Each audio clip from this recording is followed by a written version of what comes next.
our 6th year, this is GabNet, the Great American Broadcast Network. Talk like you've never heard it before. The Ramble with Alex Bennett, tonight at 10:30 Eastern on GabNet. We're GabNet, and we've got you covered live 5 nights a week. First, on Monday night at 9 p.m. Eastern, it's The Exchange with Damian Chaplin. Well, I wish California would just kind of like break off on its own, you know. And I don't mean like secede from the United States. I mean like physically break off from the United States. And float away. Well, yes. That might happen someday. Yes. Oh no, we're going in the other direction. We came from the ocean. Yes. We're heading over. We're heading east. Aren't we sliding up? Tuesday through Friday at 10:30 p.m. Eastern, it's Alex Bennett with The Ramble. Well, wait a minute. Hold on a second. What's going on down here? I was looking at the map, and the whole southern end, there's really low counts down in the southern United States, and then Mexico only had like 2 or 3.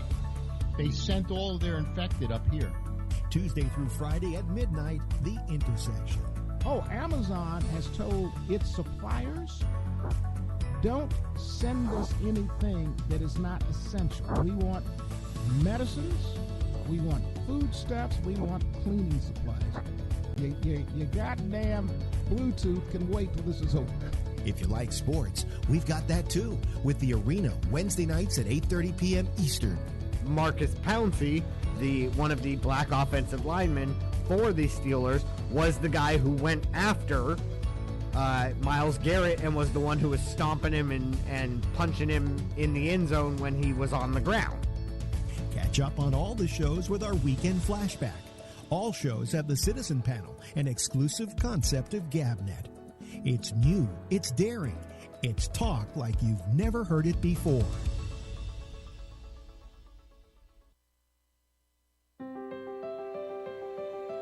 Alex Bennett has been in broadcasting for 65 years, and in all those years he has never run out of new ideas to play with the medium. Until now. Yes, Alex admits that he has run out of ideas at 80 years of age. So, from here on in, it will be the same old thing, which, considering his last great invention of the Citizen Panel, isn't half bad. It's a group of callers at the same time batting around the day's news and looking at social issues that affect us all, and best of all, arguing with each other. And then there is Alex himself, always the hypochondriac who hates Trump and a lot of other things that an old man complains about, and complains about, and complains about. Join America's old fart as he doesn't get any younger, Tuesday through Friday at 10 p.m. Eastern, right here on GabNet. Talk like you've never heard it before.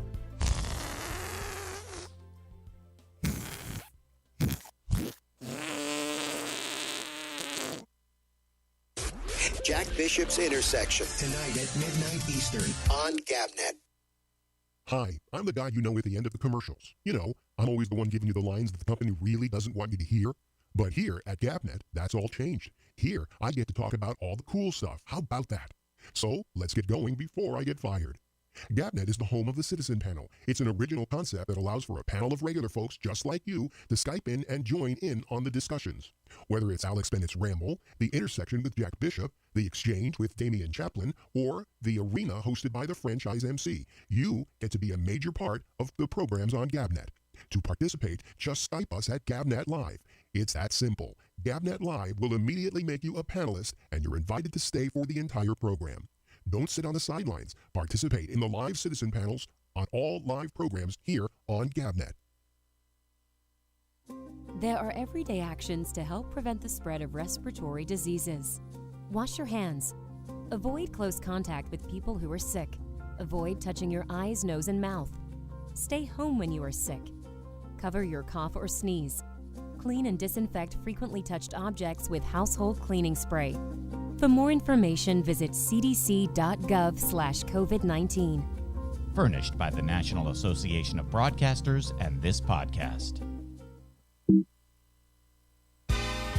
Now in our 6th year, this is GabNet, the Great American Broadcast Network. Talk like you've never heard it before.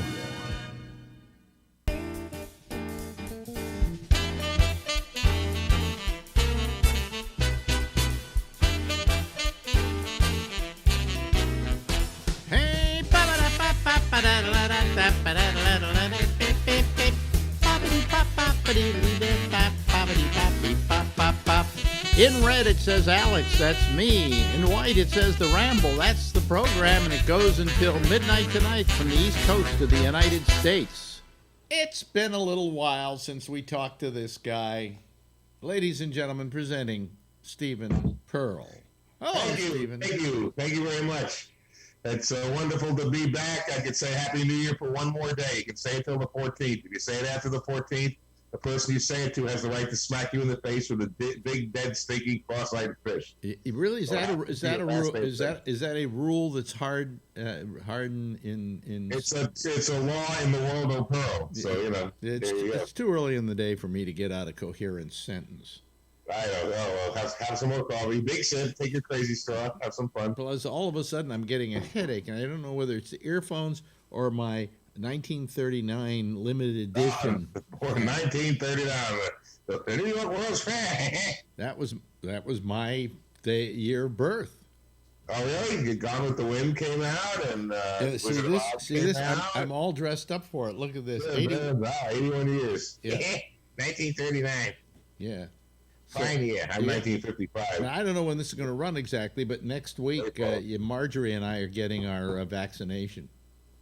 Oh, you're getting vaxxed out. Okay, cool. Yeah, so we can then go out and breathe in people's faces. There you go. I'm afraid to get it's a new vaccine. It's a new vaccine, so I'm afraid if I get it, I might grow another head. Well, no, and it might not like the same music as me, so I'm going to wait. You know what's wrong is they're calling it a vaccine, and I suppose that would be a general term, but it's not your traditional vaccine. Traditional vaccines, you took a little bit of the bug, okay, and you inserted it in people, and then they grew antibodies, and they didn't get it, all right? Yeah. So it worked that way, all right? Unfortunately, that's not the case here, okay? Mm-hmm. Or fortunately, what it is, this is a kind of a it's not a vaccine, it's a learning thing. It teaches your body to go after this particular thing. In other words, it doesn't create an antibody to do it. It creates some kind of, I don't know, high-level device or something to make it work. Something. I know nothing of science. But it's not your traditional vaccine where you have to worry that they're injecting the disease into you. Yeah. Because they're not. So how's everything been? It has barely been. There's nothing's going on. I'm not doing nothing, and my car's acting up again. Having a wonderful time. Did they lock everybody in place there? No, there's no lockdown as far as I know, but hardly anything's open. And when you go to a casino, there's like 12 people in there. And, I used up all my work in November and December, so I'm just waiting for something to fall in my lap again. Yeah. So I'm just sitting here, working on my white boy Chicago accent. That's what I'm doing here. So your car is screwing up again? There was smoking the other night, so I put some coolant in it, and then it stopped smoking, but I'm afraid to drive a lot. We drove to the supermarket and back, which only a few blocks, and it worked fine, but I'm afraid to drive it long distances. Why don't you just tell it that smoking is bad for it? It loves to. It's a hoodlum car. It loves to smoke. Down the back alley with the other cars near the pizza joint, like beats up foreign cars and shit. Yeah. So the hoodlum car, the hoodlum car. So you're pretty well. You're staying home, right? You're not going. Staying home. There's nowhere to go, nothing to do, and nobody to see. It's thank God for my 3 little babies, or I would have hung myself. So you don't have a gym to go to, I would imagine. I imagine they. No, I can't get to the gym. I've been lifting my weights at home and walking, taking hour-long walks during the daytime just to do something. Do you wear a mask? Outside, yes. Inside, no. No, of course not outside. When I go out, you go to a 7-Eleven or a restaurant, so you gotta have a mask. So Yeah, but when you were just walking down the street, do you wear it? Oh yeah, sure. Okay, I got no problem. Because I want you to be safe. You're one of the few friends I have that are still alive. So, what happened? All of a sudden, we lost your sound. What's he doing? God, it's like doing zooming with an old person. Wait a minute, I am an old person. Turn on your audio. Something happened to your audio. What's he doing? What What? Well, we'll just sit here while he finishes fiddling around. But, Oh, there we go. There you go. There you go. What happened? Somebody called me from some scam number, and the picture kept going on and off and on and off. So, oh boy! So I had to wait for them to not call anymore. You know, I hate those guys. Hundreds of them now. Since I started looking for an apartment, and I found one quickly, thank God. But I've been getting nothing but emails and this. We have 3 apartments made of candy. You can eat them. You can live in them. Come call us. You know, it almost doesn't pay for you to go online and ask for anything, because then you get tons of things for that. I used to get 1 email a month, which was fine with me, and now I'm getting like 1,000 a day, and they all suck. So. I mean, I wonder how all these people suddenly realized I have erectile dysfunction. Yeah, everybody know. Oh, we know about your spiral conjunctivitis in 1973 as hardcore fans. So. Spiral conjunctivitis? Yeah, you had that in 73 in New York. No. Wait a minute. I didn't. I had conjunctivitis in New York. I thought you said it was spiral conjunctivitis. I was listening. Spiral? Yeah. I never heard of that. Well, I never did either until you said it. Oh, I said viral. Yeah, that's what I said. You said spiral conjunctivitis. You spiral down. I don't know. I figured it was just a really pretty kind of conjunctivitis in your eye. Yeah, ideoscope, like the Bill Graham Light Show. Yeah. Yeah. So, but that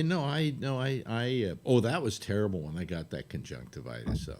I remember you said that. Yeah, I was messed up way back. Well, I mean, I got it, and I kind of denied what it was. I just thought it was just my eye was itching a lot, right? And all of a sudden, I'm going somewhat blind, so much so that I finally decided I better go see a doctor when I bumped into a kid on the street, a little kid, because I didn't see him. So I went to the doctor, and when you have conjunctivitis, or you think you have conjunctivitis, and you go to an eye doctor, everybody it's like there was a infection going on there, like COVID. I mean, they put on the mask and they stand a mile away and they got the rubber gloves and they go, "Don't touch me," and they don't touch it. And he did something. He poured sulfuric acid or something into my eye. They're not supposed to do that. No, they do that. It supposedly doesn't hurt the eye, but it burns away the infection. Oh, okay. Now, don't try it at home, folks. If you've got, conjunctivitis, kids to be seeing Candyman. Yeah, don't suddenly go ahead and say, "Oh, I think I'll take care of my conjunctivitis." Hey, if he can do it, I can do it, boy. But man, I had it bad. Yikes. And I think I've gotten it a couple of other times in my life, but not like that. Yikes! Yeah, eyeball diseases scare me. Yeah. Grow my teeth all you want, but lay off these baby browns, baby. Now, here's what old people talk about. And you're old. How old are you now? 65. Get off my lawn. You're just old enough that if you lived in New York right now, you could get the vaccination. Oh, boy, I'm the luckiest man in the world. I have $2,000 from the government. Give me my money. Give me my money. Give me. Mr. Bennett, the good news is you can get the virus. The bad news is you're 81. Yeah. That's bad news. Very bad news. It's funny, though. You always think of yourself younger than you are. Although I do look in the mirror now for the first time and go, "What the fuck happened to me?" Yeah, but sure. I'm not a young boy anymore. But you as you get older, people start having a different attitude towards you. So now when I hear the governor, for instance, on TV talking about, the people over 65, over 75 are going to get the vaccination because they're the ones who need it the most. And I go, oh my God, now they're taking pity on me. All of a sudden and we have to take care of our elders. I'm going, no, you don't have to take care of your elders. I mean, I know I'm losing it. Things that I know how to do automatically now, I'm going, now where is that on the computer? Where is that icon? Oh, where's the icon that I use every day of the week? And which one am I looking for? Yeah, I know my pancreas was here yesterday. Where did I leave it? Yeah, where did I leave my pancreas? Yeah. God damn it. Near my coccyx the other day. Yeah, well, my coccyx doesn't work anymore. My coccyx, yeah. Coccyx. Yeah. You know, they went down there and they fiddled with my prostate. You know, and now it's just cranky. You know, it's very mad. I'm like my car. I'm just an old guy with old parts ready to want to fall apart one by one. Well, what they did is they went in there and they inserted seeds into my prostate, about 100 of them, radioactive seeds. All American seeds, if you know 10 people. Now, if you were a prostate, wouldn't that piss the shit out of you? Oh, yeah, I wouldn't want seeds planted in me. Yeah. So they planted the seeds in me. And by the way, by the same doctor who planted the seeds in Rudy Giuliani. Oh, and they drove him crazy. So watch out. Soon I may become like him. Oh, yeah. You know. Oh, man. So what do you think of all the crap that's been going on? The country and the world are going batshit crazy, and I'm just sitting here watching the wheels go round and round. It looks like the hubcaps are just blown off. So I'm just watching. It's just crazy. I have a feeling that if the whole world came to an end, Las Vegas would still exist. Oh, yeah. It's like a roach, you know. Everything else is stomped out of sight. It's like whatever disease or pestilence comes along goes, they're not worth it. Yeah, we're still here. We still have the $5 buffet in season. Yeah, Come on now. You still have an Eiffel Tower, and you have the skyline of New York. Yeah, and name it. We got it here. So Vegas will survive. Vegas is like Keith Richards, the Keith Richards of cities. Well, I always felt that Las Vegas was the silliest city in America. Oh, it's a cartoon. That's why I get along well here. Yeah, I mean, it's really silly. It's really silly. Now, what's interesting is Kravitz, who I talked to as well, moved back to Massachusetts. Max there. He's Massachusetts, and he's really happy now. Oh, that's good. You know, I mean, he was living in Boulder City. You know where Boulder City is, right? I've heard about it. I've read about it. Well, you go out to the dam, you drive through Boulder City. Oh, okay. Because that's where they housed all the people that built the dam. And then when they left, Kravitz moved in. Kravitz moved in. Yeah. So, takes one Jew to ruin the whole neighborhood. When he was out there, I mean, every time I talked to him, he was miserable. Just miserable. Oh, it was horrible. I know he didn't like it out here. He wasn't getting any work, so just why stay? Yeah, and now he's so happy where he is. He's just he went back home. He needs to be home. Some people. He has now there's a brother there, his family there. So I've never seen the guy this happy. Oh, good for him. Yeah, good for him. Yeah, good for him. Oh, he's. I was happy here until the virus hit. But so here's the fact. I'm talking to Stephen Pearl. He's one of the guys I talked to. He had AFib. Okay, a heart situation. Right? Right? Then I talked to Kravitz, and of course, here's a guy who has everything. He has what's that thing you get from shooting with needles? But years later, he had Hep C. So now he's taking medication for that. Okay, you getting the picture here? I'm hanging out with nothing but a bunch of old farts who are younger than I am by about 15 years. Yep. And then I talked to Durst, and he's lying in bed all the time because he had a stroke. And I'm going, geez almighty, everybody I know is, and I think I'm in bad shape. I'm complaining every day. Oh, my toe hurts today. Yeah. Which it does, oddly enough. And I go, gee, all these other guys younger than me, and they've got all this stuff. I should be happy that I'm actually in relatively good health. Yeah, you got a 20-year lead on us. Yeah. We probably did more cocaine than you. Yes. But anyway. Oh, boy. So, right in the shovelful. So how are the cats doing? How are they adapting? Oh, let's see. Where Muddy was just here. Where Muddy? Okay. Oh, he's not here now. So they're good. They're good. 3 cats, 5 eyes. Count them. 5. Now you had 4, right? But one died. No, we never had 4. Oh, they're all alive. Then who? One of the cat's eyes died. So. That was it. Now I remember what it was. Yeah. Became family. Hey, wait a minute. Let's see. Here, Muddy. Want to say hello? Cute kitty. Is he the one-eyed cat? No, he's the two-eyed cat. He's the blues man. Okay. Oh, yeah, he looks like a blues man. He's the one who just showed up out of nowhere, and he was so sweet we adopted him. So, hey, buddy. Yeah. And the other one with one eye is peeping in a seafood. there's Is a peeping tail in a with two seafood store. There they go. They keep me from hanging myself from the nearest beam. They keep me from going too crazy. Well, we've run out of time. Hey, So get the fuck out of here. Stephen Pearl.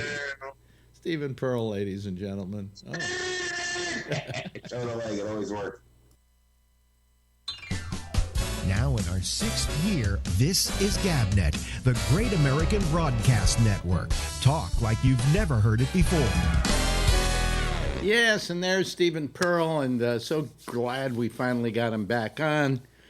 It's been a while. He's had computer problems, so we do it on his iPhone. I'll be glad when we get to his iPhone. Seems to have the sound is not as good, but the picture is better. So Oh, hey, you know what I forgot to do? Look, watch. See? Want to see me look gorgeous? There we go. I turned on my lights. And I forgot to do it before we went here. But I'm always forgetting something these days. I'm really going nuts. Oh, wow. Tons of people waiting to go on right now.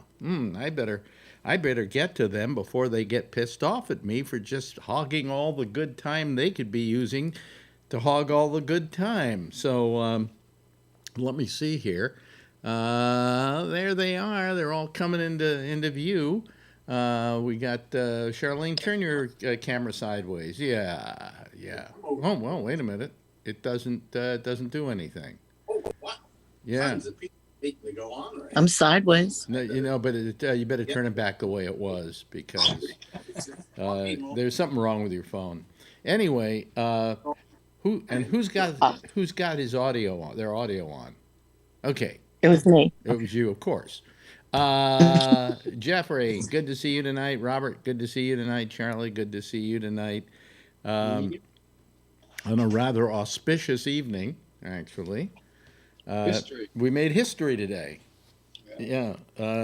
This guy just doesn't know when he's got it well enough off. He could have just said after the last impeachment, well, I don't want that to ever happen to me again.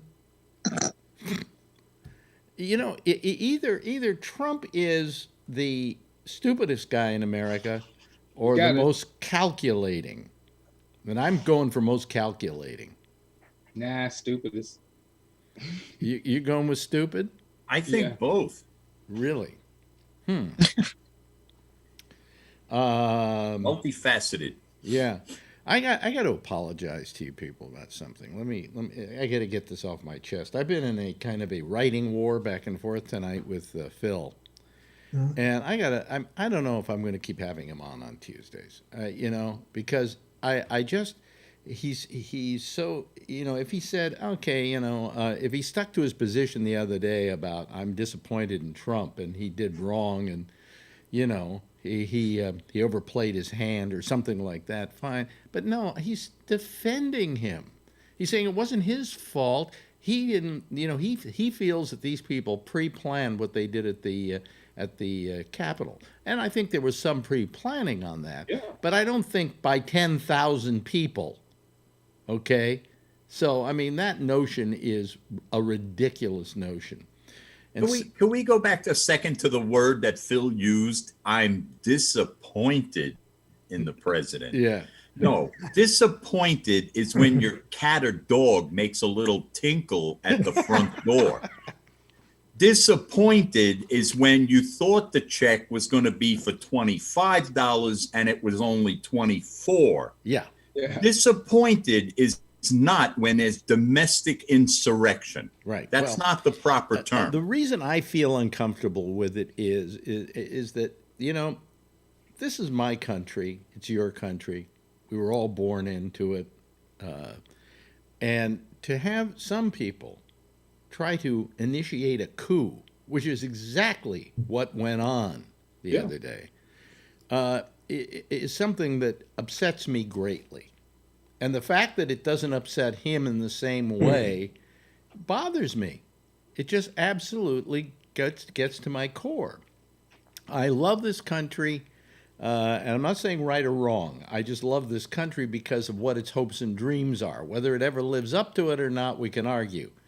But the fact that we have a certain form of government, which, as it goes, is not a bad idea, the way it's constructed, and to have that, some people come along and attempt a coup to change all that, just really is, it gets to my heart. Okay, and so we're the bad guys because we don't want to forgive them for it. Well, what happened is this guy acted in a capriciously selfish manner because he wanted to save his job. Is that the best way of putting it?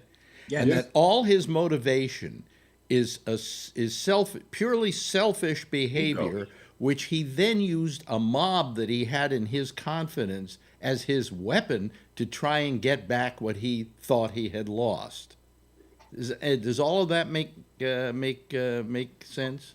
Of course. Yeah. Yes. And let's go back to Phil a second. This is a pattern we've seen before. Mm-hmm. If you recall, when George Floyd was murdered, mm-hmm. at first, Phil, the first night, said that the act was deplorable. He used that exact word, mm-hmm. and inexcusable. Mm-hmm. After he, as my wife and I like to say, foxed up, the very next night he came on and he was saying, well, we don't know the circumstances that went on before. And where did I hear that day? I heard that watching a half hour of Fox. Yeah. So, he came on with you the first week and said, well, it's kind of like, it's inexcusable. I'm against it, blah, blah, blah. But since then, he's foxed up with excuses. Well, before I said Trump was either the stupidest man in America or the most calculating, when you think about the speech he gave, if he didn't mean what he said, if he didn't mean to rile up that crowd, then he was being stupid. But if he knew exactly what he was doing, he was being seditious. Mm-hmm. And I think he knew what he was doing. I think he knew who his crowd was. Look at them. They are basically, that crowd was made up of racists. It was made up of neo-Nazis. It was made up of fascists. These are not people that, quite frankly, believe in the American way of life. They want to steal it away from us. Yes, Charlie. Yeah, he was watching the whole violence with glee. He was just pleased as punch at what they were doing, and he refused to take anybody's call. Not McConnell's, not Pence, not anybody. These people, right. the Congress people, were calling him from their sequestered areas to ask him to please do something about this. Go on the air, say stop it, or put out a tweet and say stop it, or do something. And he wouldn't take any of their calls. Now that, in and of itself, is benign neglect, okay? And, at the very least. When he could have done something about it. That was his crowd. They do his he gave marching orders. He could stop those marching orders, but he didn't. And what went on in what ensued was terrible. It was just terrible. But I blame also all those people who let him get away with all this crap during the last 4 years, that he felt he could get away with this. But he just you let somebody keep playing his hand, and eventually he's going to get it all wrong. And this time he got it all wrong. Yes, Brian. Yeah, they said that he was walking around and he was upset that people weren't as happy and excited as he was. Yes. Well, these are all stories we hear.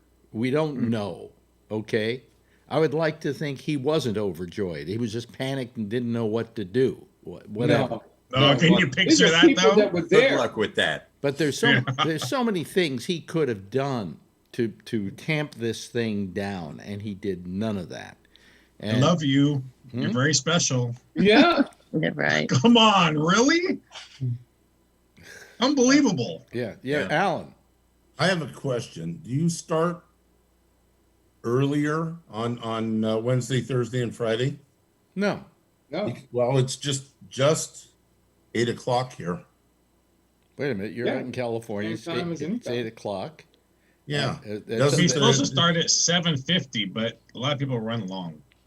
Yeah, today we went at 7:50 actually. Okay, good enough. I assume you're talking about Trump. I think he was sitting in his office masturbating, watching this whole thing. Yeah, he was pleased as fuck with his little hands. Do you really think he's capable of masturbating at this point? Do that? And he had McDonald's deliver some food for him. Yeah, a Sear sauce. You know, I mean, today I was trying to mull over, you know, what's the best way to handle this thing, and I said we absolutely have to impeach him. There's no question about that. This kind of behavior cannot be tolerated. Okay. Now, mind you, impeachment is not guilt; it is the accusation. It's the indictment. Yes. And now that it's going to go to the Senate, which it'll do after he's no longer president. I think they're gonna find him guilty because Mitch McConnell has said I've had it, you know. And who is the whip of the Republicans in the Senate? It's Mitch McConnell. And there's some people that will rebel against him, but I think we'll get the 17 votes needed to find him guilty. And if he's found guilty, he can't run for public office ever again. And I think he loses Secret Service protection. Yep. He gets his his pension, his health, welfare. My understanding is losing the ability to run for public office is a separate thing altogether, and it can be won in the Senate with a simple majority. Oh, okay. So then they probably will do that. That's the 14th Amendment, or part of it. Yeah, they will. They will probably do that. In fact, they will do it. In fact, I mean, McConnell says at this point, he just wants to not have him come back to be part of the Republican Party or be a voice in the Republican Party. Go away. Go away. Go to Mar-a-Lago for the weekend and don't come back. Well, he can only go to Mar-a-Lago for one weekend because he's used up all his time living there this year. So, you know. So they sorry. They call this high crimes and misdemeanors. Mm-hmm. And when they impeach him, right? Mm-hmm. So does he now have, I don't know, I should know, but will he now have a federal crimes record or something like that? No, I don't think Not so. yet. No, but this is not a criminal case. Yeah. That comes later. Yeah. Now the next thing that comes along is they can go after him now for federal crimes where they couldn't before. They can go after him now for federal crimes. They couldn't while he was president, unless, of course, somebody we know comes along and does the hanky panky, and he somehow is able to pardon himself. In which case he can't pre-pardon himself though. Yes, he can for crimes that are going to happen. No, he can't. No, he can only pardon himself from crimes which he supposedly has already done, of which he may be accused but hasn't yet. You get me? In other words, let's say I'm not sure if it's correct. Let's say last March he robbed a bank. Let's just say that as an argument, okay? A federally insured bank, so it's a federal crime. Okay. So he then is, he's guilty of that, and that is a crime which he can pardon himself from because it already took place. We didn't know it took place, but it already took place. He can't for future crimes that they find him guilty of. So anything that happened while he was in office, he can't. If he manages to pardon himself, we still have a week of entertainment left before this show becomes dull. So in California, the governor and the head of the highway patrol, he's not the chief, they call him a commissioner of California Highway Patrol, which is the state police here, have put out notice and said, they've read the media and all the stuff that you're going to try and attack the capitals and stuff throughout the country. Mm-hmm. And they said, we'll be ready. We'll let you protest quietly, which you have the right under the Constitution. But if it gets out of control, you can bet that we're not going to be standing there with pistols out. Right. So they're gonna be a little more prepared. Maybe some of these Trumpers will get shot and killed by the police. There are a good number of constitutional scholars who feel that him pardoning himself will never, repeat, never hold up. stand up in a court of law. That's right. Yeah. What does this make this a group now? How many people do we have? We have 11? Yeah. 11. What is that? Is that a jackpot or is that I a? count 10. Oh, you can't. Wait a minute. 9? No, with me. You counting yourself, 11 Charlie? with you. You count myself. So you got 9, Royal 10, flush. 11. It's a royal flush. Okay, let me see if I can. Where do I have those things? I keep forgetting how to. Oh, there's Kevin. He's 11. Okay. A royal flush is 5 cards, all the same suit. Ace, king, queen, jack, 10. Yeah, Shit, I didn't know that. No wonder I lose. yeah, is No, 11 is what we call the royal flush. Well, there I have. I think the royal flush is who's leaving the White House right now. That's the royal flush. That's a royal flush, absolutely. Hello, Vernon, and hello, Kevin, and hello, Brian. Everybody ends with N here. What is this? John Larkin ends with an N. Let's see, Alan ends with an N. Gee. That's I think anybody else end with an N? No, Charlene Martinez. No, that's an M, and it ends with a Z. So Mine's an N. Yours is an N. Yeah. Ray Renati. It's the same. Yeah. Look, folks. When I put that up, you can see Renatan. Okay. Oh. Very good. Very good. But I watched this thing today, and I just said, they got to impeach him. They can't let this go unsaid. What are you saying to the next guy? You can do it too. Yes, Sure. Yes, John. Did you see that guy Paul Gosar from Arizona? He looked drunk. He was drunker than shit. He was like, "Rah, blah." Like, oh really? Well, he was part of the ones planning the whole attack. Yeah, his brother came out and said that the guy's a psycho. He's a white nationalist. Yes. He expelled.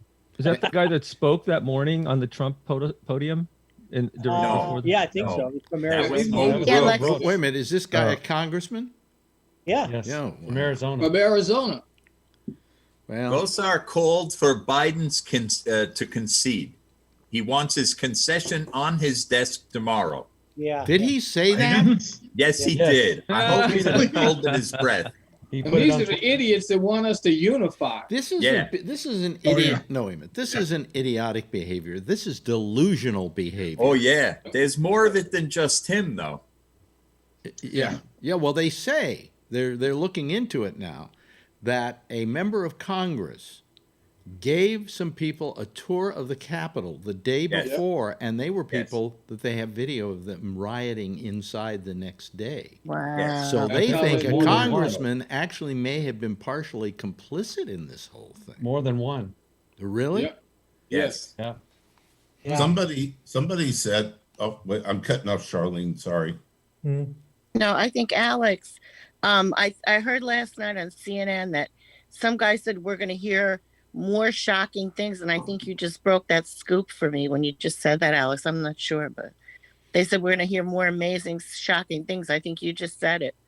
Well, we may find out more than we ever believed how much of a coup this was. Well, there's a rumor that all the panic buttons were disconnected in the where the Congress and the Senate were meeting, and so they hit the buttons, but the police didn't come or whoever they needed. How would they have known that there even was panic buttons? Well, of course, there's panic buttons in there. Why wouldn't there be? They should have been installed the day that Trump got into office. Yes, Ray, you had your hand up. AOC released a small video today, and she said that something really bad happened to her during this thing. She's extremely traumatized, but she can't talk about it. I'm really curious. I think a lot of things happened that we still don't have any idea about. Wow. She can't talk about it for legal reasons, but she was not doing well. A stupid congresswoman from Colorado was texting Nancy Pelosi's position when all this. Oh my God! Yeah. Oh, that psycho with the gun that tried to bring the gun in. Yeah. Yeah. That the one that's the QAnon freak. That lady's a nutcase. It's scary. Are these people insane? Yes. Yeah, they are. Mm-hmm. I guess they are. I guess they It's are. unfortunate because she's a real looker too, but something's wrong with her. Yeah.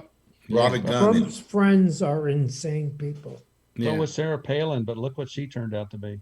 Yeah. Hey, listen. Well, at least she wasn't trying to storm the Capitol. You know, and she hasn't come out like Phil saying, well, it really wasn't Trump's fault. I don't think she said anything about this. She's kept quiet on that end of it. Sarah wasn't going to storm the Capitol, but she could see it from her backyard. Well, if nothing more, look. If I gave Phil, On a clear I day. gave Phil everything, okay, that Trump didn't say anything terrible when he was giving a speech. He wasn't trying to incite a riot. Okay, let me just give him that. He's guilty alone for one reason, and that is he got a call from these people when they were in hiding to please do something. Help me. And he didn't do anything. That is a malfeasance of office. It's just completely turning a blind eye to a situation. And quite frankly, that alone is impeachable. You know, yes, Ray. The thing is, if you watch that whole speech that went on that morning, you know, Trump reminds me of the mafia don. He never explicitly says, go down there and be violent. He sort of hints at it. And then all of his other henchmen, Giuliani and that other guy, I forget his name, they were the ones who said, go down there. They basically said, go down there, be violent, be strong. You can't be a wimp. We got it. He's a typical mafia don guy. Yeah, but you know, they did that prior. They were the opening act for Trump, who then came and amplified it. Exactly. You know. And it was all planned. Yeah. I would bet that Giuliani ends up in prison. He needs to. I hope so. Yeah. Well, so does Trump, but he won't go. Yeah, but you know. Yes, Robert. Did anyone see 60 Minutes, the interview with the Georgia Secretary of State, where they talked about Giuliani showing a film clip that gave the impression that votes were being hidden? Yeah. In the meantime, it turns out that if you watch the entire sequence, they were locking them up because they were finished for the day. Yeah. Part one. Part two, there were about 30 plus people to witness this from both sides of the aisle. So they took the snippet out of the tape and tried to portray that these votes. Would you believe the first time I ever saw that piece of footage was on Fox one day? And they were getting apoplectic over it. See there, you can see it's being stolen. And Fox is saying this is news. And of course, it wasn't. They didn't show the whole thing. They said that they were going to go home for the night, and they wanted to put these in a safe place, and they locked them up in this bag or whatever it was. And then they decided to keep voting. So they pulled it back out again. Yes. And started counting again. Yeah. Did anyone listen to the whole hour of Trump when he called that attorney general? I listened. I listened to the whole thing. He was harping on that a lot, and, as if it's a fact. And they weren't even arguing with him because they know it was useless. They were just. I think they were. The impression I got was they were just trying to get him off the phone. Exactly. He wouldn't shut up. He just wouldn't shut up. Yeah. He talked almost the whole time. Yeah. That never came up with Phil, the business about him trying to coerce the Georgia officials into turning the election upside down. Perhaps Phil is disappointed in that too. Well, it was very mob-like. His approach was very mob-like, if you noticed. It was like, how would you like your state not to be so pretty anymore? Yeah, Jesus. Exactly. And he says, you're going on record. I like it when he says, and I'm putting you on notice. I'm putting you on notice that you said, and it's dangerous for you. It's like Tony Soprano. They just put you on notice. Yeah. I think he even said that. I'm putting you on notice. You got a really pretty state there. How would you like it not to be so pretty anymore? Yeah. I'm disappointed. I can't listen. I'm disappointed in Trump. anymore. Aren't you disappointed in Trump? Yeah. Yes. I'm disappointed in Benedict Arnold. You know, he had a chance. Yeah, right. He had a real chance to surprise all of us, but I don't think he had it in him. No. You know, I mean, he could have been a good president. He could have taken the job seriously, and that's what I hope the day he got elected. Then, all right, so maybe he's going to be better than we thought he was. But no, this is a guy who grew up privileged, a spoiled brat, and he's still a spoiled brat. You know.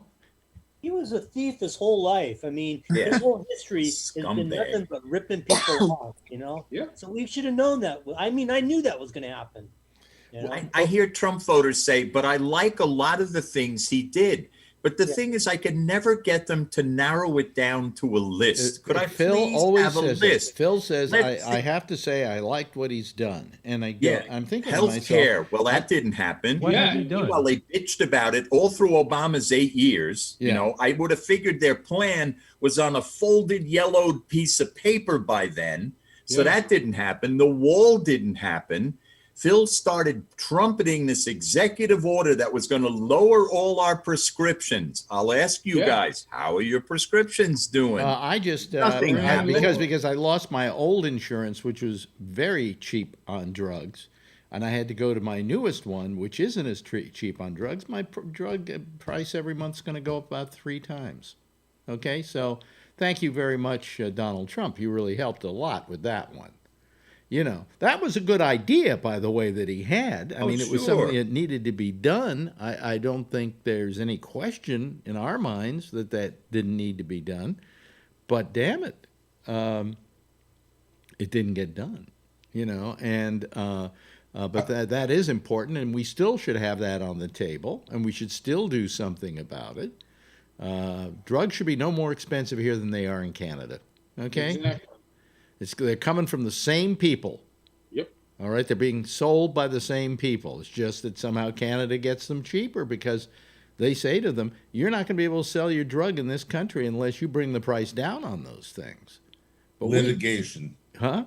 Yeah. Litigation in this country. Yeah. That's the drug companies' reason for why the drugs are more expensive here, because we can sue them when something goes wrong. Well, I think you can sue in Canada, can't you? Sure. Yeah, I'm assuming so. You know, I mean, I think they, you know, I would be willing to give the drug companies a bit of a pass on suits if they would lower the prices in half. Okay, but you know, like for instance, Shecky used to have a terrible case of eczema. I mean, it was horrible. I mean, I used to go to his house, and he looked like he was a snake that had been shedding all day. You know, it was all over the rug and everything. He was just terrible, terrible. And he had it for years. And I always felt bad for him because it hampered his lifestyle. I mean, there were certain times of the year it wasn't as bad as it was in other times of the year. It was terrible, though. They've come out with a drug for it, and it went away 100%. That's how good this drug is. People who've had eczema don't have to worry about it anymore. Well, it's a great drug. He has to get the shot twice a year. Do you know how much this drug costs? I think, I may be wrong if I'm saying this, I think it's 10 grand or 20 grand. I can't remember what he told me.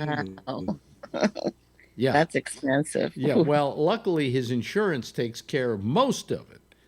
But I mean, come on. You know, I mean, even if it blew me, that drug wouldn't be worth it to me. You know. As it stands right now, Medicare does not have the power to negotiate prices for prescriptions. Mm. And who wrote that into the law? The drug companies lobby. In fact, it's been proven out that they wrote the law, every single word. The original Medicare? Yes. The drug lobby actually, like, you got to understand, a lot of senators and representatives are not expert in all facets of our lives. So in a lot of cases, lobbyists come along and say, we can help you. Here's what you do. Craft the wording this way, and this is what will happen. And of course, the lobbyists take good care of these people with donations. Mm-hmm. And so then they, in effect, wrote the part of the law that disallows Medicare from negotiating drug prices. Right. And mind you, they're the largest consumer of drugs in the world. Are people who are on Medicare? Of course. Yeah. That had to be recent because the Part D only it was under George W. Bush. Yeah. Because they brought about Part D, I think, under under George W. Bush. Yeah. I think the only person fighting, or the only organization fighting the lower drug cost in this country, happens to be AARP. Yeah, but they're not doing very well at it. I got to tell you something. When I've suddenly looked at the fact that Marjorie's company is paying the money for our drug insurance, but it's like a $495 $465 what do you call it? Premium.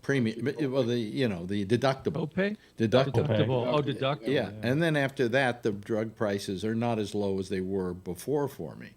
But the thing is that I learned a little lesson. Like, for instance, I was taking Cialis, or the generic for Cialis, and it was costing me something like every 3 months, it was costing like $75 or something like that. If you bought it at my pharmacy and you didn't have insurance, it would be about $800 for a 3-month supply. So I'm talking to my urologist recently, and I said, I really can't afford to, they don't even allow me to have it under this new plan. They don't want to pay for it unless I go get an exception, and then I'm going to have to pay an arm and a leg. He says, you want a little hint? Just call me when you need it. I said, why? He says, I will call over, and then he started looking online. He says, here's a good, you have a Costco near you? I said, yeah. He said, where are you getting your drugs from now? I said, Walgreens Community. He said, at Walgreens Community, this drug will cost you around $250 for 90 days. I said, really? He says, yeah, and that's with your insurance or whatever. He said, they have go to get a good RX card. He said, now you go over to Costco, and I will phone it in there, and you will have your prescription coming out of there. And you bring your good RX card with you. Do you know how much 3 months is going to cost you? And he looked at it on his computer. Says, $15.95. Oh. I'm calling my doctor in a couple of months and going to go over to Costco. I mean, when I get my take care of my COVID and all of that, I'm going to go over to Costco and I'm going to start getting my because once we start shopping there again, we go there about every 2 weeks, so I can pick it up, But the thing that we don't do in this country is what makes Walgreens so wonderful that they can charge, $800 for this drug, and the Costco, forget the good RX card, can charge $50. Why is it? Walgreens. There's a place down here called Harlem Drug, which is just a local drugstore, and they're at that $50 range, and $15 if you got the good RX card, and they're catty corner to the place where I go up and pick the more expensive. How in that distance, in that, say, 1/8 of a mile between the stores, did the price suddenly jump that high? It's shipping charges. And it's also the contract between it's the contract between the company. But you can argue anything you want to. Somebody's still paying $800. No, you can argue anything you want to. The fact is, the government should say no. You're going to charge the same price for this drug everywhere, and you have to sell it at the lowest price you're currently selling it somewhere in this country. And if you're selling it to Costco that cheap, then you have to sell it to Walgreens and to the consumer that cheap. Yes. If you went to Costco without the good RX card, it would still cost you an arm and a leg at Costco. No, the good RX card that makes you get the discount. No, I looked. They have the price that Costco charges for it without insurance and without the good RX card, and it was $50. It's $15.95 with the good RX card. Meanwhile, at my place, it says something like for 1 month or something, $250, and then it lowers it with the good RX card to somewhere around $210 or something like that. No, Costco is $50 for it, top price. So shouldn't there be an equality? I mean, and then I go to this, if I go to this Harlem drugstore, it's as cheap as it is at Costco. And meanwhile, I'm going to Community Walgreen because Marjorie likes Community Walgreen. They're so nice down there. Yeah. They're making bank. That's why. They're not even playing with my balls when they got their hands in my pocket. Give you a So, read around. Does everybody know what Good RX is? It's an app. Yeah. First of all. Charlie Sheen and Martin Sheen, right? They do the commercial. Wait a minute. Let me just go. The app on your phone, or on your computer. It's just called Good RX, and you can compare prices. And you're right, Costco is the cheapest around here too. Yeah, but you go to GoodRx. Wait a minute. Let me go to GoodRx.com. Compare prices on GoodRx.com. Yeah, you can. That's what I was going to do here, and you can compare. You pay for the RX card? Yeah, for instance, Tadafil, which is the drug I'm currently talking about, which is the generic Cialis. If I go down to my Walgreens community, retail. Ready for this? $782. This is for how many? I got 90 tablets, so that would be 3 months supply. $782 retail. If I use the GoodRx card, it'll go to $293. Quite a substantial savings, I will have to say, using the GoodRx card. However, if I go to my local Costco, the price is, are you ready for this? I was wrong initially. The full price retail, $48. Oh, and by the way, with the coupon, it's gone up to $25.55. Okay? But so what? It's still $25.55. It's not what it was, So I can go there. At the CVS with the coupon, it's $244. At Stop and Shop, I can go down to the Stop and Shop. It's a little bit away, but I can go down to the Stop and Shop, and it's $1,170 retail. But if you've got the GoodRx coupon, it's $16.41. Wow. That's crazy. Does any of this, under anybody's wildest imagination, make any sense whatsoever? No. Nope. And let's take another drug that I take. I'm trying to think of what are one of the other ones that I take? One of the psychiatric drugs? No, I don't have a psychiatric. Tamulocin. Okay, Tamulocin is a. Oh, here we go. I got them all listed here. Here we go. Tamulocin. All right. Tamulocin is what I take. It makes it easier for me to pee. All right. It loosens up your prostate. Sounds like a girl I dated. I think I went out with her. Yeah, for 30. Tammy Olsen? Let's go for 90 capsules. Okay. All right. Here we go with the 90 capsules. All right.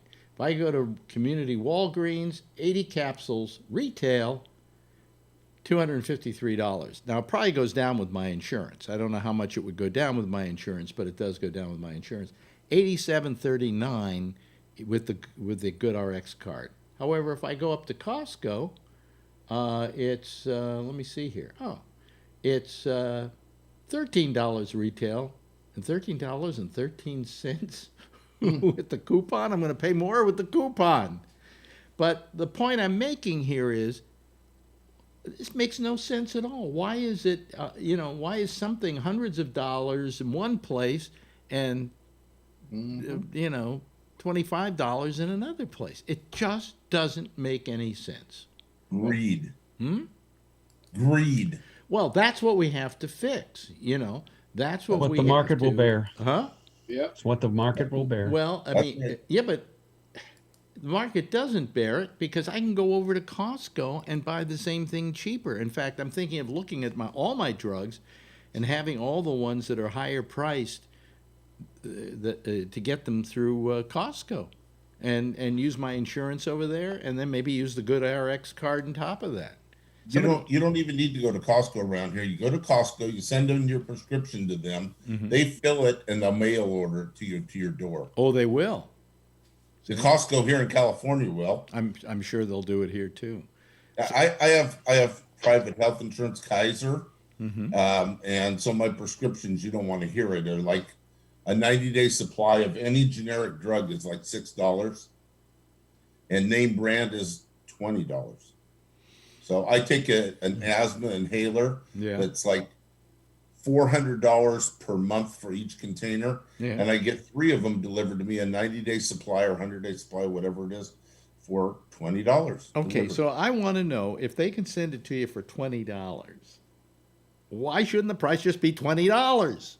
Right. That's insurance, though. You're paying the Well- insurance company, though. I am. That's correct. Yeah.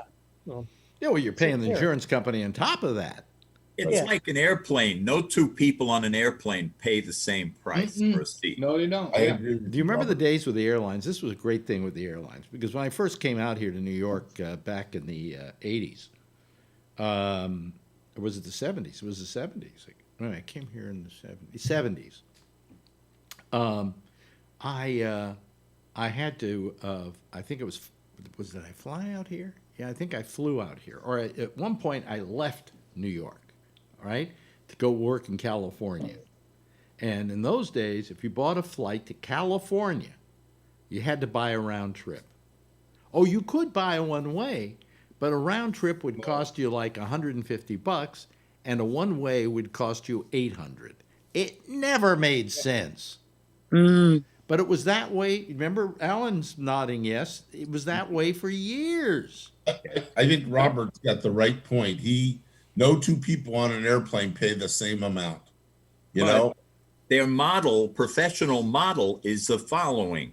The people that sit in first class or business class are on expense accounts where the company doesn't really monitor how much you pay for a seat. So they might be paying $1,200 for a flight that somebody that gets a discount ticket pays $150 for. But the company is making out because the 1200s subsidize the cheaper tickets.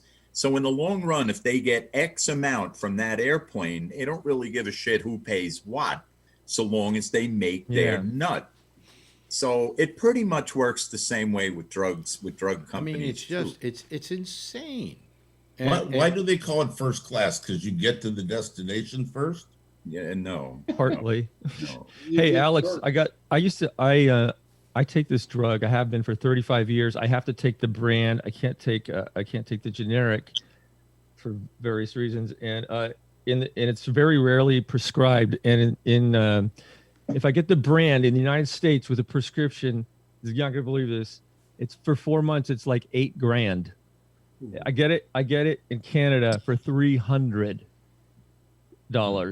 And when they give me the special note here to get that I have to have the brand, it goes down to like 2,000 instead of 8,000. Oh, really? Yeah, it's incredible. So I have a reputable pharmacy in Canada that I use. I'll tell you my story. I have IBS, irritable bowel syndrome, and I've since learned how to take care of it in other ways. But there was this one drug my doctor gave me that was that you take it and it goes away. You take a 15-day course of it, 3 of them a day, and it goes away, your IBS. Of course, later on it comes back, so you take some more. Well, my doctor prescribed it to me, and I went down, and it was $300. And I said, boy, that's a lot of money. And he says, oh, well, I'll phone in and get you an exception or whatever they call it that you can get. And I think he got it down to like $150. Well, I finally found that I didn't need it as much because I found that if you take probiotics, it does help with the IBS considerably. And so I started taking that, but then I decided I'm going to go get myself some more of this, okay? Because all of a sudden my stomach was bothering me enough that I felt I needed it. And I went up to the local drugstore. Now, this is like a year and a half, 2 years later, to go get the drug. And the woman behind the counter goes, okay, the price is it's a little pricey. I said, really? She says, yeah. I said, how much? She said, let me write it down. 1 month, what I would call a 2-month supply, because it was enough for 2 months that you could take it over 2 courses, whenever it bothered you. I looked at it and it said $2,100. And I said, how did it go from $300 to $2,100? And then we read about this guy, you know, had the AIDS drug, and he raised the price on it quadruple, quintuple, and whatever. And yeah, he's an asshole. But so are these people. Because I've got IBS, and it's not fun, and I need the help that their drug gives me. It was just terrible seeing what these drug people do. First of all, Alan, and then Robert. Actually, Robert was first. Oh, was he first? How polite of you. This is such a polite group. Yes, Robert. Thank you, Alan. In either case, my brother-in-law's brother-in-law is a full professor at Rutgers teaching pharmaceuticals. And he's about as conservative, quiet guy. He's not a rabble-rouser as you'd ever want to meet. Mm-hmm. And yet, if you sit with him for an hour and talk about drug manufacturers, your hair will stand up. For example, he'll say to you, cancer curing drugs will always hit the market 20 years after they're developed because there's no money in curing you. That in a sense, giving you drugs that keep you going makes them plenty of money. Part 2, he talks about the fact that drug companies constantly say, well, one of the reasons we have to charge so much for the pharmaceuticals is research and development. There is so much money poured into research for drugs that never work out. And this man, Joe, tells us all the time, there are colleges across the country with pharmaceutical departments that find various and sundry little things that work. And so in effect, they do a lot of the research development on the cheap. And these companies come forward and buy them at, you know, ridiculously low, the patents at ridiculously low costs. Mm-hmm. He also tells us that research and development, he's not a socialist, and neither am I. But he says if the government ever decided to get in the research and development game where it comes to pharmaceuticals, it would save everybody tons of money because it would take that factor out of the equation, and drug manufacturers would become simply that, pill producers.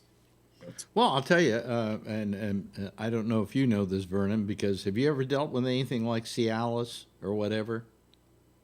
No, I haven't. Yeah, but because I asked him. I heard you because- talking earlier about Yeah. your cranky prostate syndrome. Yeah, well, no, that was IBS. But the other thing I was talking about was I take the Cialis type drug. It's called Tadalafil. It's the generic, because. And not because it gives me a hard-on, but because it does the same thing that tamsulosin does, which is loosen up the prostate, and it can be used to help alleviate prostate problems, all right? And my doctors say he doesn't tolerate the other one well. That's what they do, and I usually have gotten it. But it's always been a fight to get it. And it's amazing the price differentials in all these things are just... sickening. You must know a lot about this, Kevin, because you've been ill, right? I mean, like pain meds, as an example. Yep. Same thing. Expensive? Yep. Well, for me, no. But my insurance company and, dealing with it, yeah, same thing. Yeah. What do you mean it's not that expensive for you? What insurance do you have? Oh, I go through Blue Cross, and my stuff goes through Express Scripts, but it's 90 days. And yeah, well, I'm going through Express Scripts now too. But first, I got to get over my $465 deductible. Yeah, mine's not too bad. I mean, I get the 90 days, and those Right. things are $9. The biggest one I've got is $50 for a 90-day Victoza thing. But that's the worst one I got. I mean, I got probably 3 of the ones you just named off. I'm using too. So yeah, Jeff. Jeff is. They're expensive, but I know I can get them cheaper. Right. Jeff is in the has been in the past has been in the medical instrument business, making artificial hearts and things like that. Oh, turn on your microphone, Jeff. I would call them devices. Yeah. Devices, yes. A lot of them were instruments and things like that. Mm-hmm. Some of them have been implants too. Are they overpriced? Really expensive. But do you feel they're overpriced? I mean, you know what it costs to make them, okay? You have a rough idea because you were in the business. Does the cost? Yeah, I know, but that was at the manufactured level, Mm-hmm. where the prices were, we'll say, reasonable. Yeah. Let's call it competitive. Yeah. Quite often, but when you're talking about drugs, it's a different thing because we're talking about when we're Different talking about world. putting in a artificial heart or whatever or device. We're Yeah. talking that comes out of Medicare. That doesn't come out of your drug plan. Well, I got these two What? that are implants. I got a whole world of this. Boston Scientific.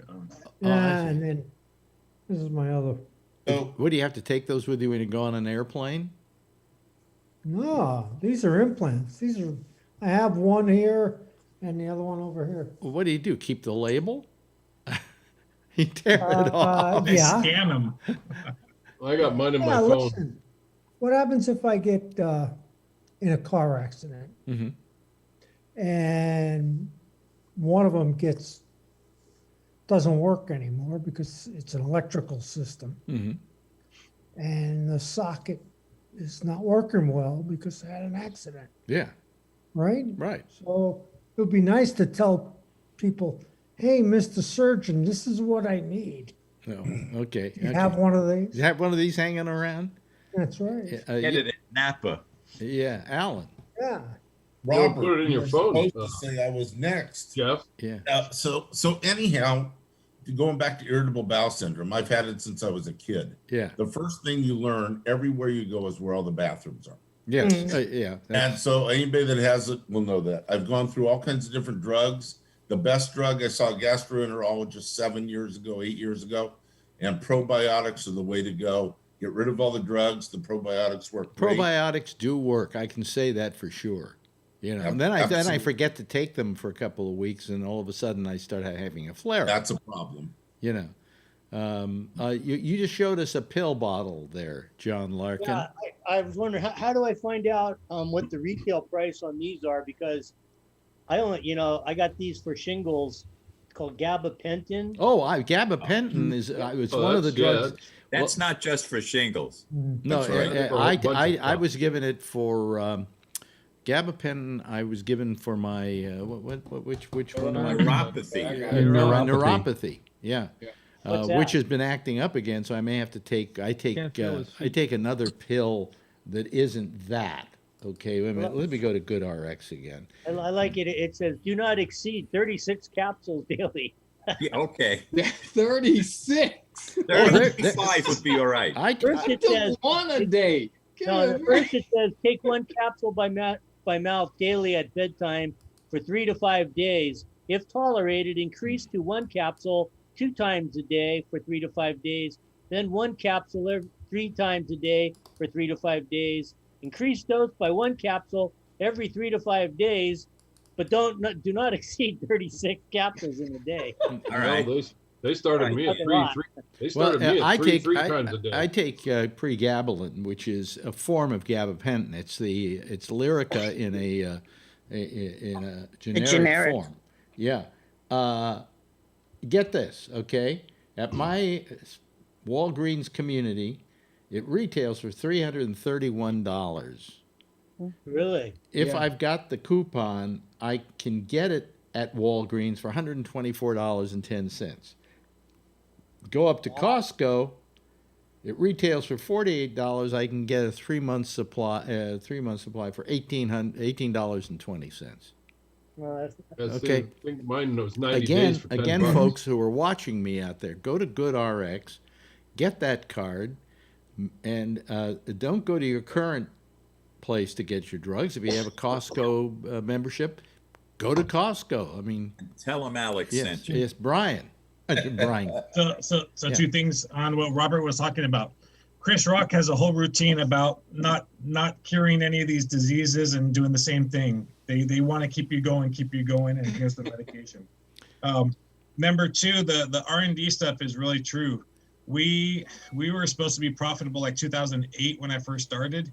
I started like 2004, and that just kept getting pushed because all the money, and I mean millions of dollars after that, they were taking for R&D. Sure. We're doing a lot of research with breast cancer and even lung cancer, trying to find the patterns in the genome and stuff like that. So we have right now we have one whole building that's all R&D. So we do, there is so much money, and Alex, like you said, there's much money going into products that will never hit the market. But here's what's crazy is you might be researching it, and so might the company right across the way from you. Oh yeah, another company in in Kentucky, and so in effect you're all kind of doing the same thing, and money's going down the toilet. If that were somehow not competitive and it were more shared and the information was shared, it'd probably save us all a fortune. Yeah, and the university has so many labs that they have a lot of research going through there too, like you said. We should be happy that there are companies that are competing because we've got 2 vaccines on the market because of this competition stuff. Well, I don't know if that was competition. And every country's got them, not just us. Yeah, I don't know. I just talked to. Yeah. Oh, go ahead. Well, no, go ahead, Brian. I had my China meeting tonight with the the director over there, of our new facility there, and they have their own vaccine. It's a little bit less effective, but they're in that area where when they had that spike, they went and tested. When they were doing the test, they tested like 2 million people within like a week, and they have a complete lockdown again now. And they're doing the vaccines, and vaccines are all free, and they're just lining up, and they're going to get the vaccines through their people pretty quick. Well, I found out today.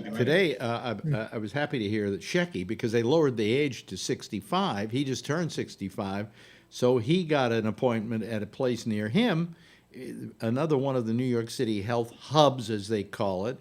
And we both went on to a PDF that comes with it to look at it, and we're both getting the Moderna. And what it basically was a disclaimer that, well, we're not saying it works because it's it's for emergency use. All right, we're not saying it works, but there's a good chance it will. And you cannot sue Moderna. That's to cover your ass. Yeah. But Moderna, we then wait a month. They supposedly give you a card when you go there, and then you use that to redeem it and come in. California just lowered it to 65. The only trouble is nobody's geared up to give all those people vaccines. They vaccinated 800,000 people in California since it started. Yeah. But they've got delivery of 27,000. Well, here's what we're worried about. They're opening up, believe it or not, they're opening up Javits Center here in New York, which is huge.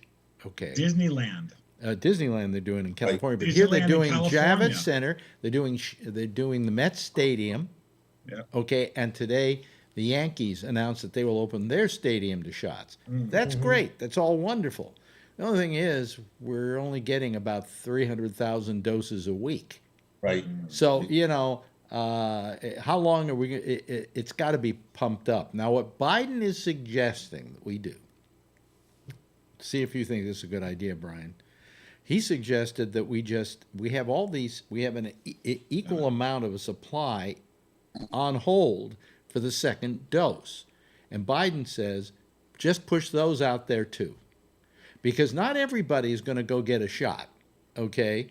And there's going to be some left over, and then when those people come around for their second shot, you use that, and hopefully by that time, we'll have more being produced by the companies and have more in the pipeline. So somebody's just got to run the data. They got to run the data and make sure they don't dry up with their supply. That's the main thing. Supposedly that second shot doesn't have to be exactly a month. That's the minimum. There is no maximum from what I read. Is it the same chemistry? Huh? The 2 shots, is it the same stuff? Yeah, exactly the same. Oh, it is? Exactly the same. Okay. In fact, where did I read today? I think it was in this PDF that both shots are exactly the same stuff. I see. Yeah, but what you guys have to understand, that the first drug only gives you like 50 to 70% success. Mm-hmm. at the beginning. It's better than nothing. When you take the second one, now it brings you up to like 90, 95%. Yeah. What did you say? However, yeah. not when you just get it. You got to wait another 2 weeks before it's actually been processed through your body. Yeah, yeah.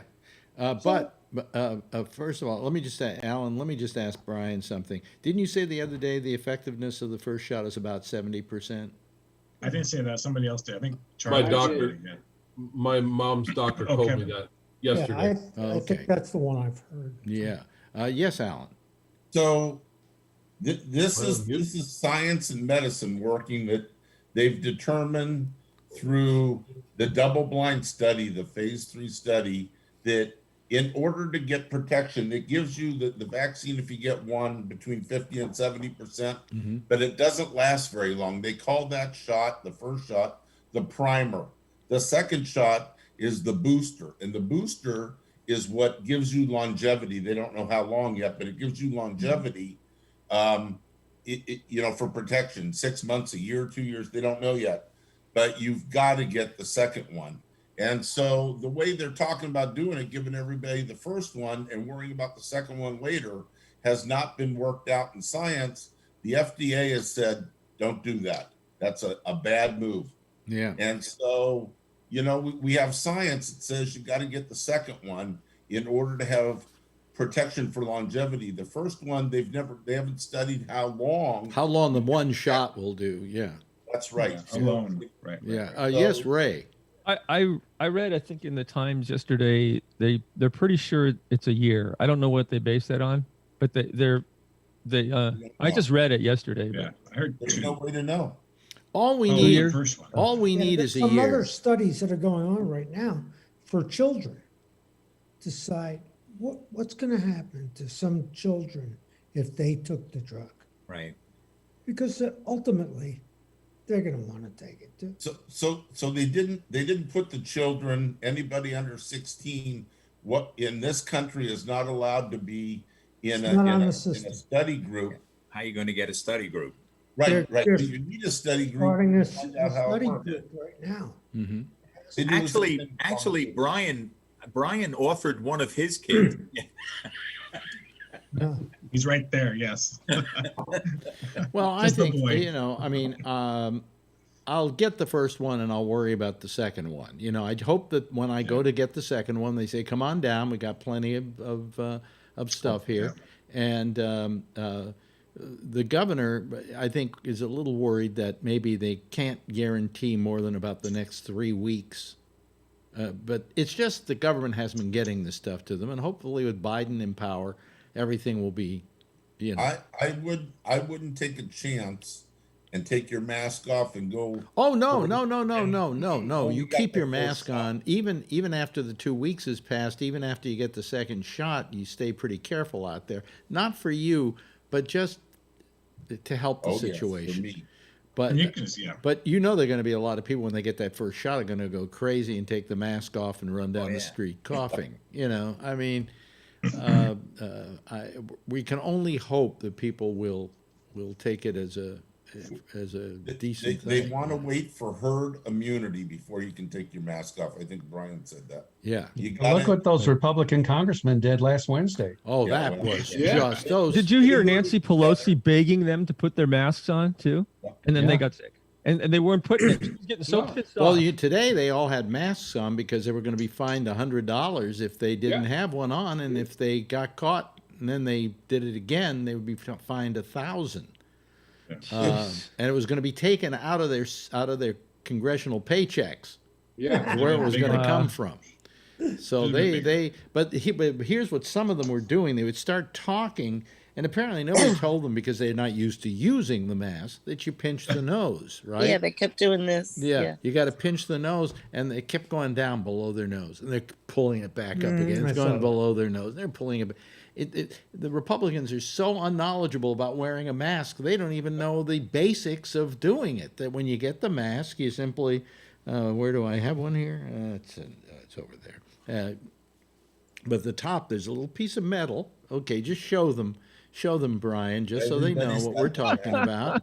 There's a little piece of metal up there, and then you put it. Put the mask on there, Brian, for a second. There's the tie. The tie-in is like that big one right there. Yeah, but put it on. Put it on a second. And then what you do is you go up to the top and you pinch it, and then it doesn't go falling off when you're talking.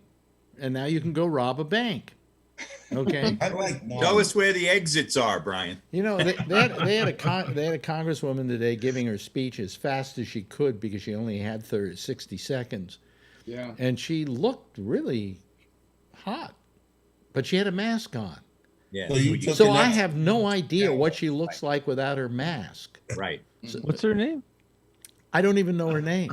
You know. Disneyland.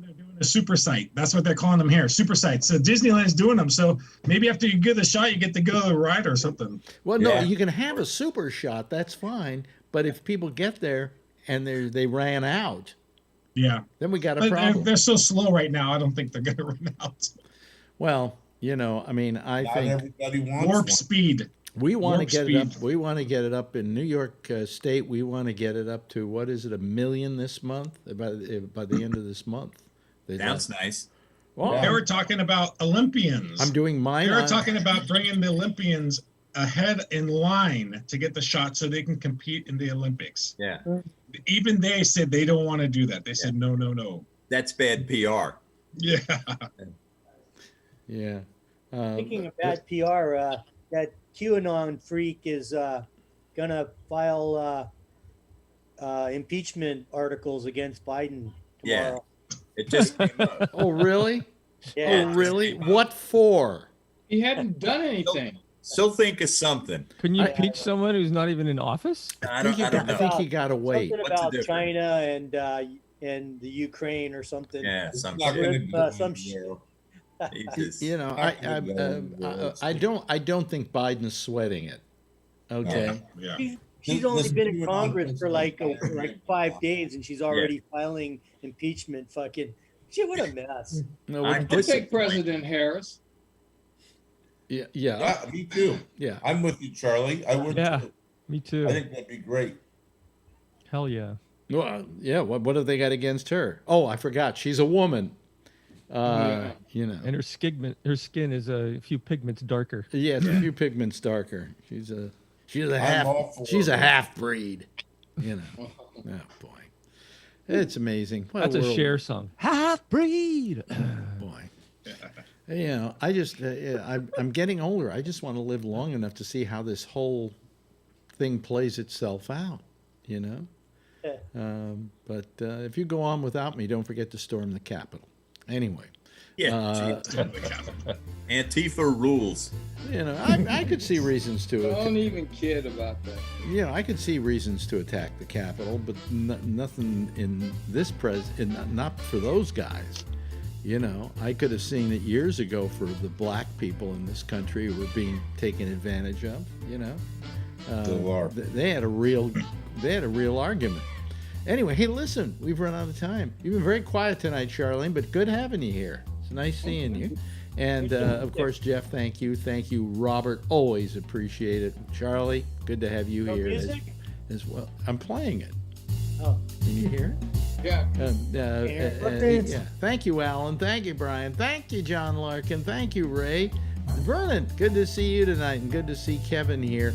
Why doesn't everybody give a big wave goodbye? And I'll give a big wave goodbye back at you. There they go, ladies and gentlemen. Yeah. That's our citizen panel for tonight.